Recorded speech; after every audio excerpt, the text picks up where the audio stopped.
Look up at the night sky. What do you see? Stars, planets, galaxies. A breathtaking cosmic ballet. But what if I told you that everything you see, everything we've ever detected with our telescopes, makes up less than 5% of the entire universe? The other 95% is a complete mystery, and a huge chunk of that mystery is something scientists call dark matter. So, what is this stuff?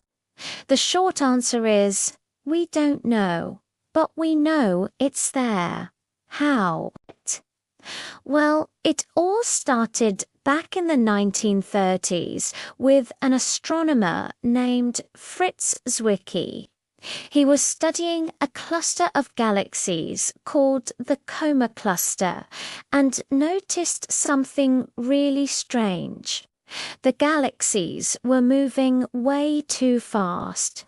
Based on the amount of visible matter, the stars and gas, he could see there wasn't nearly enough gravity to hold the cluster together. It should have flown apart millions of years ago. Zwicky proposed that there must be some kind of invisible matter, something he called dunkel materie, or dark matter, providing the extra gravitational pull needed to keep the galaxies in check. At the time, his idea was largely ignored. But decades later, another brilliant astronomer, Vera Rubin, came along and found even more compelling evidence. Vera Rubin was studying the rotation of individual galaxies like our own Milky Way. Physics tells us that stars farther from the galactic center should orbit more slowly, just like the outer planets in our solar system move slower than the inner ones. But that's not what she saw. Instead, she found that stars on the outer edges of galaxies were moving just as fast as the ones closer to the center. This was completely baffling. It's like watching a merry-go-round where the horses on the outside are spinning just as fast as the ones in the middle. The only way to explain this was if the galaxies were embedded in a massive, invisible halo of, you guessed it, dark matter. This flat rotation curve, as it's called, became one of the strongest pieces of evidence for dark matter. Since Rubin's groundbreaking work, we've found evidence for dark matter everywhere we look. We see its effects in the way light from distant galaxies is bent by gravity, a phenomenon called gravitational lensing. When light travels past a massive object, its path gets warped. By measuring this warping, we can map out the distribution of mass, and time again, we find there's way more mass than we can see. The invisible hand of dark matter is shaping the cosmos on the largest scales. It even plays a crucial role in the structure of the universe itself. The cosmic microwave background, the faint afterglow of the Big Bang, has tiny temperature fluctuations. Computer simulations show that without dark matter, the gravity from normal matter alone wouldn't have been strong enough to pull that matter together to form the galaxies and clusters we see today. Dark matter provided the gravitational scaffolding, the cosmic web upon which the visible universe was built. So, we're pretty sure dark matter is real. It doesn't emit, absorb, or reflect any light, which is why we call it dark. It doesn't seem to interact with normal matter in any way, except through gravity. You, me, this planet, everything you've ever touched is passing through a sea of dark matter particles right now, but we don't feel a thing. This makes it incredibly difficult to detect directly. What could it be made of? This is one of the biggest questions in modern physics, and scientists have a few leading candidates. One popular idea is that dark matter is made of particles called WIMPs, which stands for weakly interacting massive particles. These are hypothetical particles that are much heavier than protons, but, as their name suggests, interact very, very weakly with normal matter. This would explain why we haven't found them yet. To hunt for wimps, physicists have built incredibly sensitive detectors deep underground. Why underground? To shield the experiments from cosmic rays and other background radiation that could mimic a dark matter signal. These detectors are essentially big tanks filled with special materials like liquid xenon or supercooled crystals. The hope is that, just once in a while, a WIMP will fly through the Earth and bump into one of the atomic nuclei in the detector, creating a tiny flash of light or vibration that can be measured.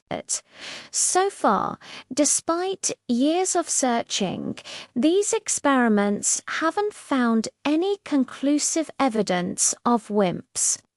But the hunt continues, with bigger and more sensitive detectors being built all the time.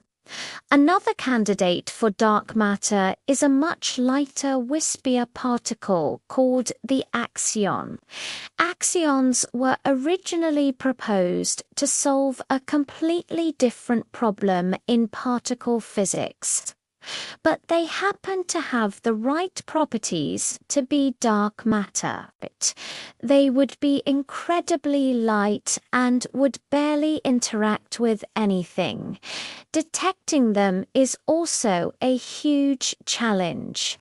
Experiments looking for axions often involve creating very strong magnetic fields, with the idea that if an axion passes through, it could be converted into a tiny, detectable particle of lighter photon.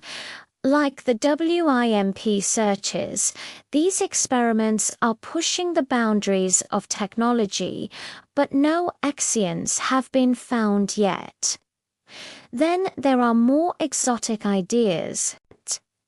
Maybe dark matter isn't a new particle at all. Some theories suggest it could be made of primordial black holes, tiny black holes that might have formed in the very early universe, long before stars and galaxies. These would be incredibly dense and would exert gravity, but they'd be almost impossible to see unless they happened to pass in front of a star. Or what if our understanding of gravity is wrong?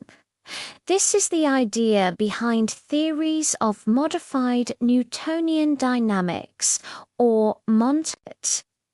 These theories propose that on very large scales, like the scale of a galaxy, gravity just behaves differently than Einstein's theory of general relativity predicts. In this view, there's no need for dark matter. The strange movements of stars and galaxies are simply a result of gravity being stronger over long distances than we thought.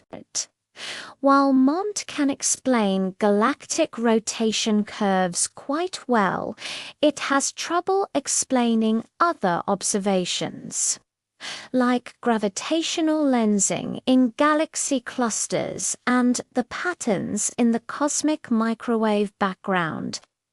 For now, the vast majority of physicists believe that dark matter is the more likely explanation. The quest to understand dark matter is more than just an astronomical puzzle.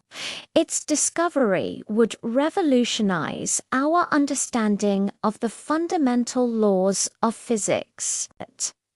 It would mean that the standard model of particle physics, our incredibly successful theory of all the known particles and forces, is incomplete. There is a whole new dark sector of particles and forces out there waiting to be discovered. Unraveling the mystery of dark matter is one of the most exciting frontiers in science today. It pushes us to build more powerful telescopes, more sensitive detectors, and to think more creatively about the nature of reality itself. Every new observation and experiment brings us one step closer to shedding light on the dark side of the universe. What we'll find remains a mystery. But one thing is for sure. The universe is far stranger and more wonderful than we can possibly imagine. Thanks for joining me on this journey into the cosmic unknown. If you enjoyed this video and want to learn more about the mysteries of our universe, don't forget to like, subscribe, and hit that notification bell.